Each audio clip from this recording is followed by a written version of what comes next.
Bonjour, dans la continuité de notre cours module fiscalité des entreprises, le chapitre relatif à la TVA, aujourd'hui on va essayer de voir le fait générateur de la TVA.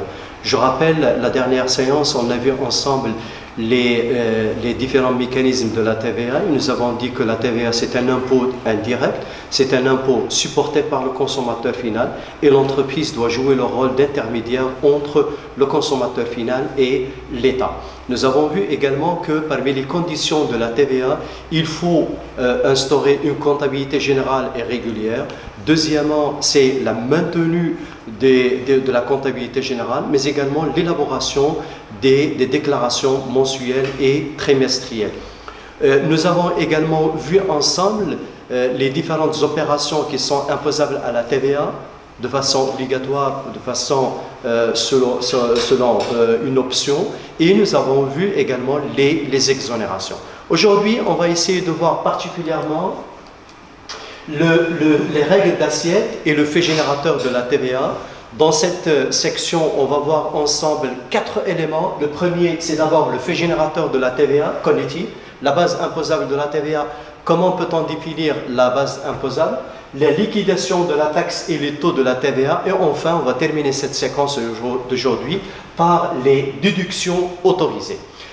Très bien.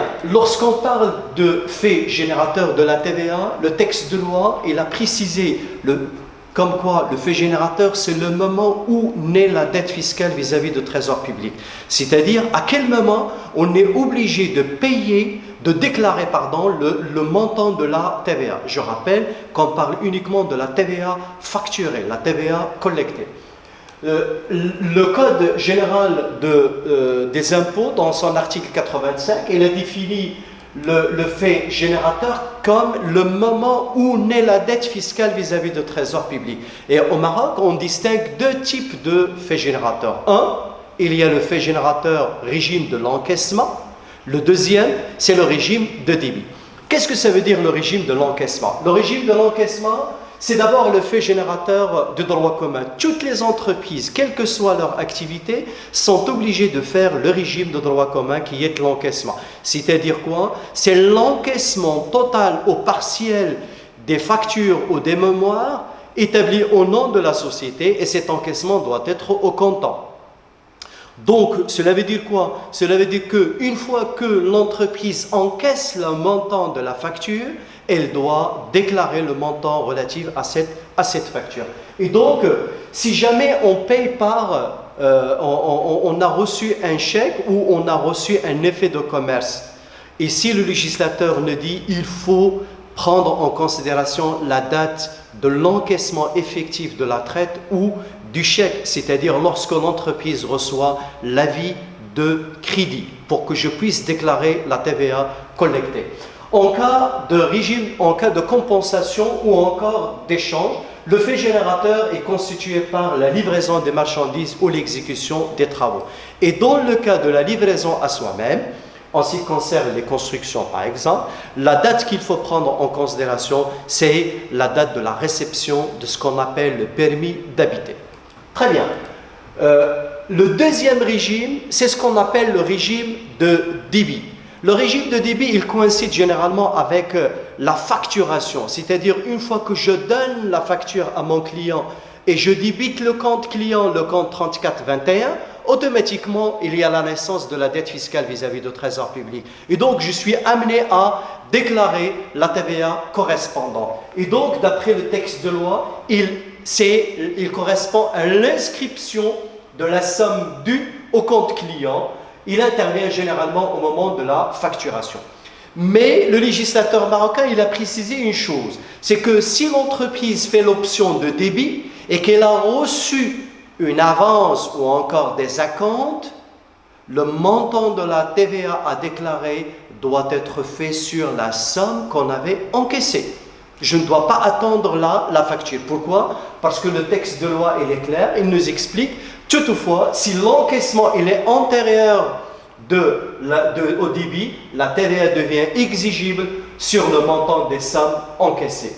Bien évidemment, il s'agit d'une option, le débit est une option. L'entreprise doit faire une demande à l'administration publique dans un délai avant le 1er janvier hein, pour les anciennes assujettis, alors que pour les nouveaux assujettis, c'est dans les 30 jours qui suivent bien évidemment le début de leur activité. Très bien.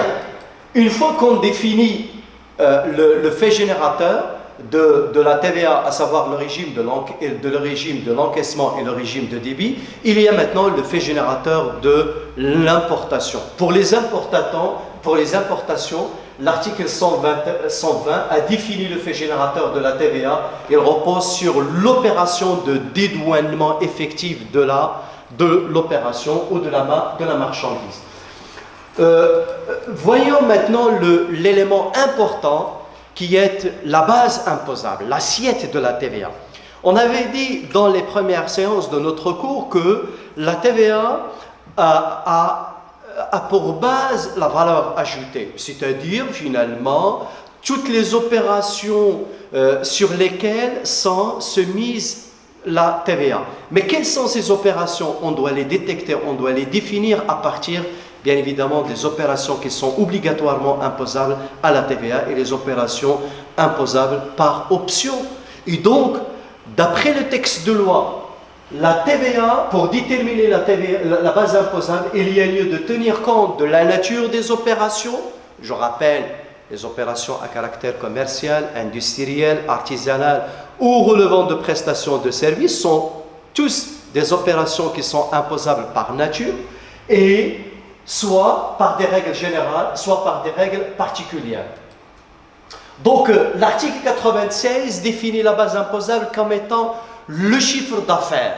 Le chiffre d'affaires imposable comprend le prix des marchandises, des travaux, des services et les recettes accessoires qui s'y rapportent, ainsi que les droits et taxes y afférents, à l'exception de la TVA. On comprend ici que la base imposable, il est constituée par le chiffre d'affaires, c'est-à-dire finalement dans la comptabilité, c'est le compte 711 et 712. D'accord? C'est le chiffre d'affaires. Mais le législateur, il a élargi cette notion à d'autres opérations qui sont les opérations accessoires. D'accord? On va les voir par la suite. Quelles sont ces différentes opérations accessoires? Bien évidemment, on trouve par exemple les frais de vente. Il s'agit de transport franco lorsque l'entreprise livre la marchandise à son client et cette marchandise elle est livrée par les propres moyens de transport. Donc l'entreprise va facturer le prix hors taxe de la marchandise plus le prix hors taxe des transports. Le transport il est inscrit dans un compte de port et frais accessoires facturés. Il est imposable au taux de la TVA à 20%.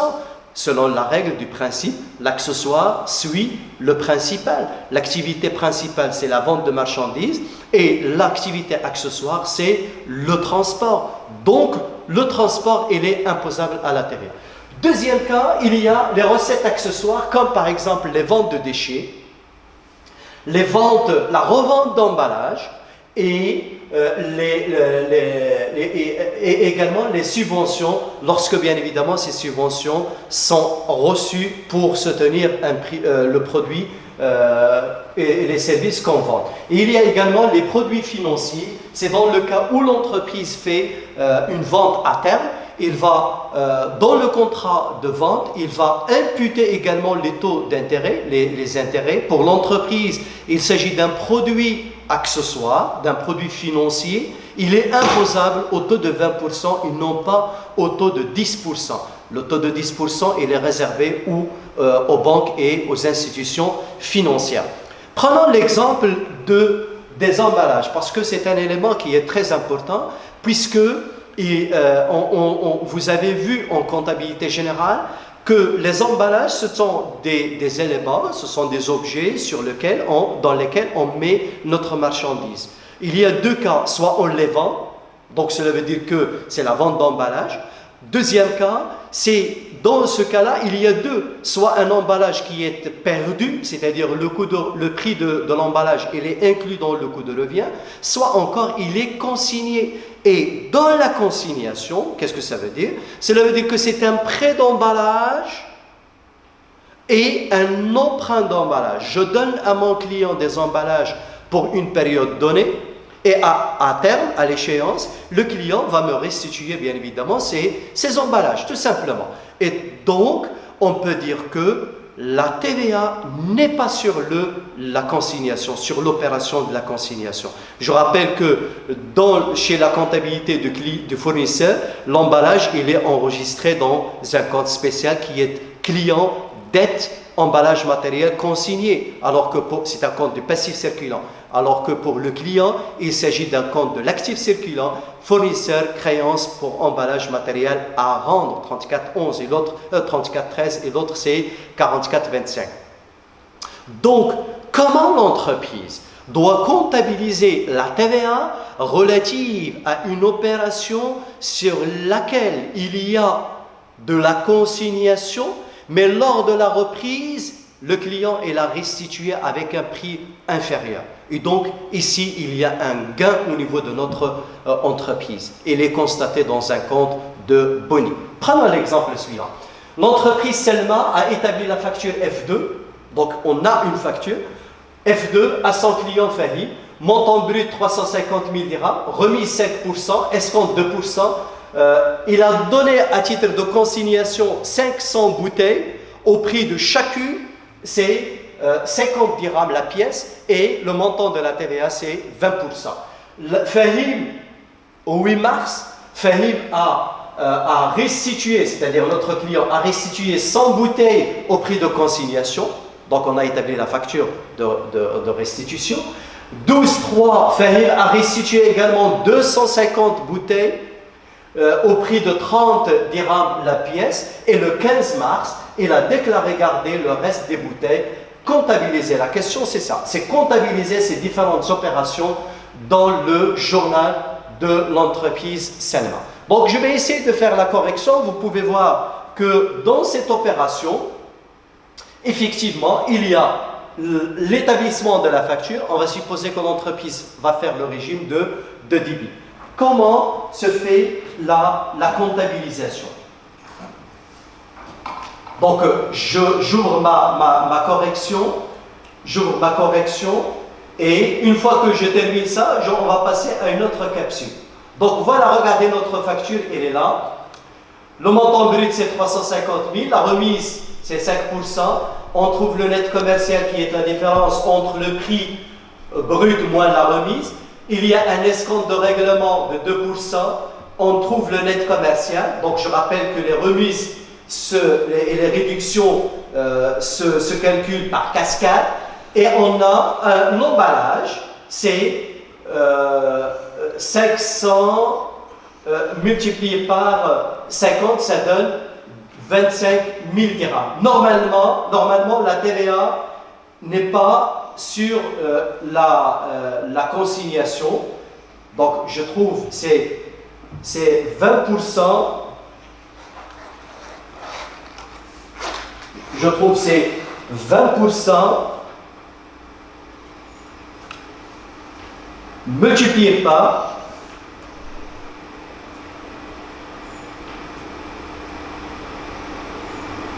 le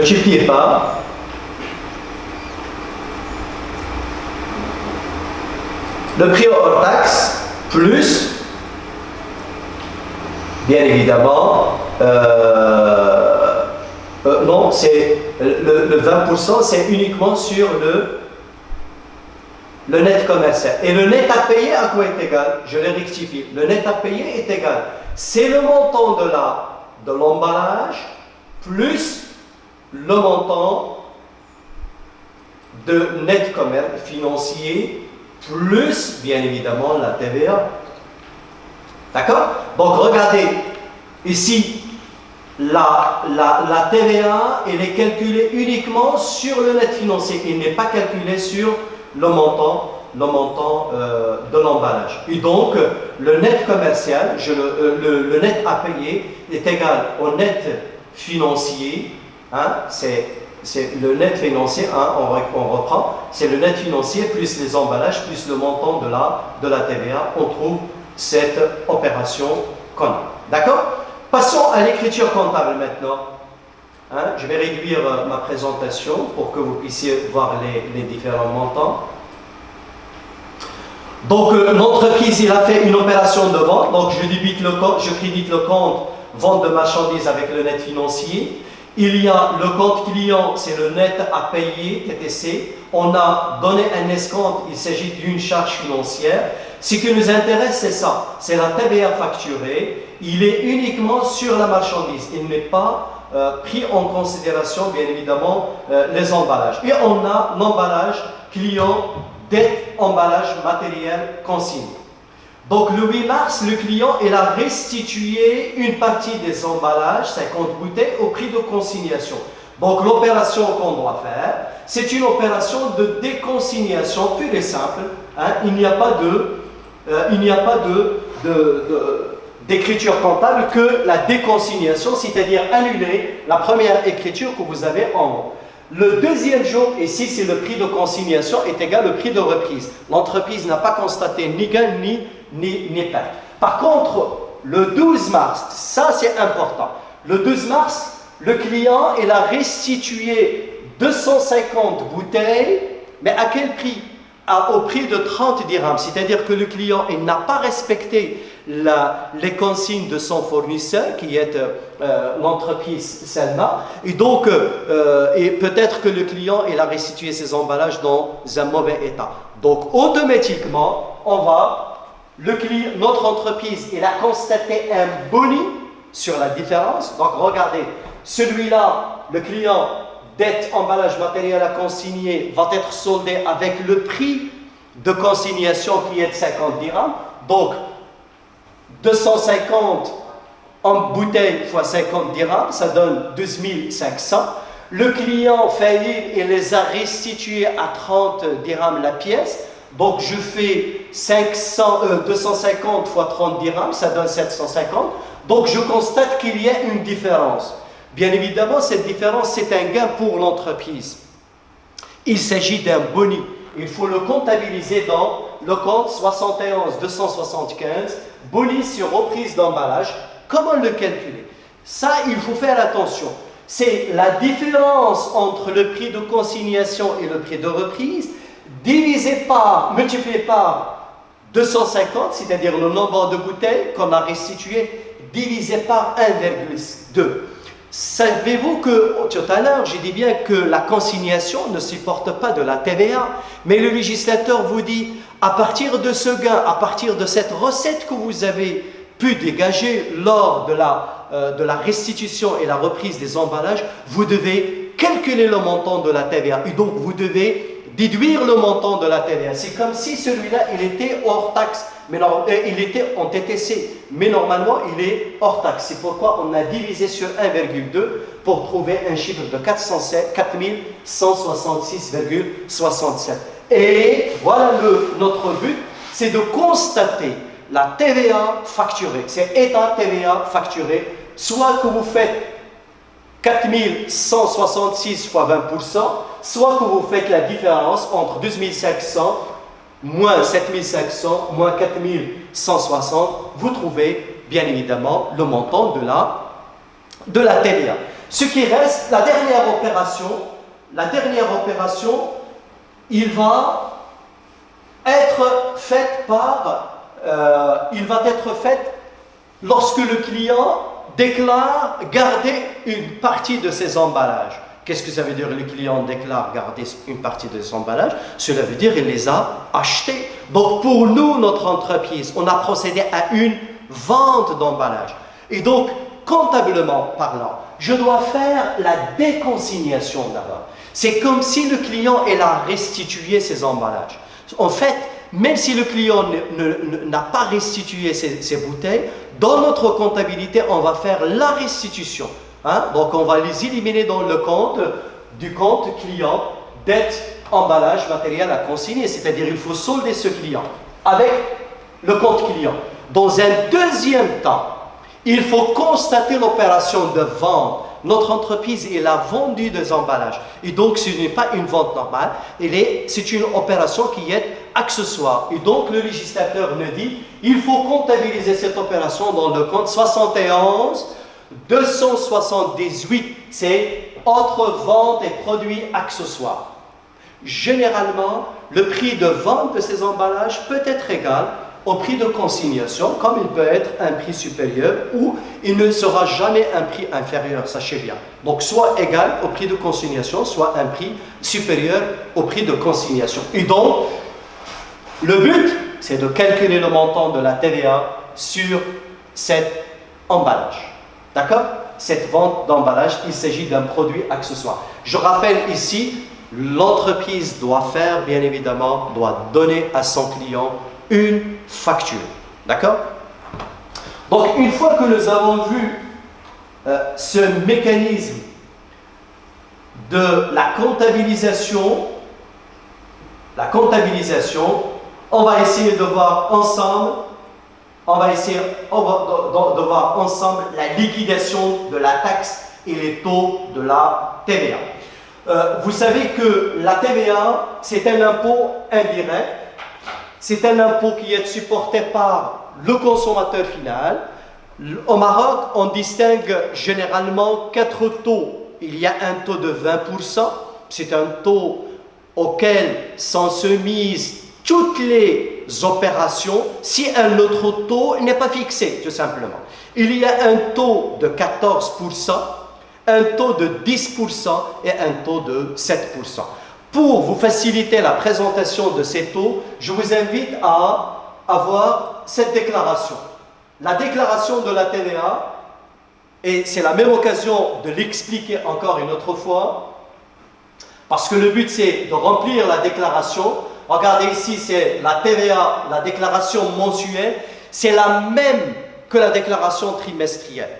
Je rappelle que la déclaration mensuelle, elle est faite par les entreprises ayant un chiffre d'affaires supérieur à 1 million de dirhams, alors que la TVA déclaration trimestrielle, c'est lorsque votre chiffre d'affaires est inférieur à 1 million de dirhams. Donc le contenu de la déclaration, elle est identique. Ce qui diffère, c'est le modèle, le numéro de modèle, et ici, bien évidemment, déclaration mensuelle ou déclaration trimestrielle.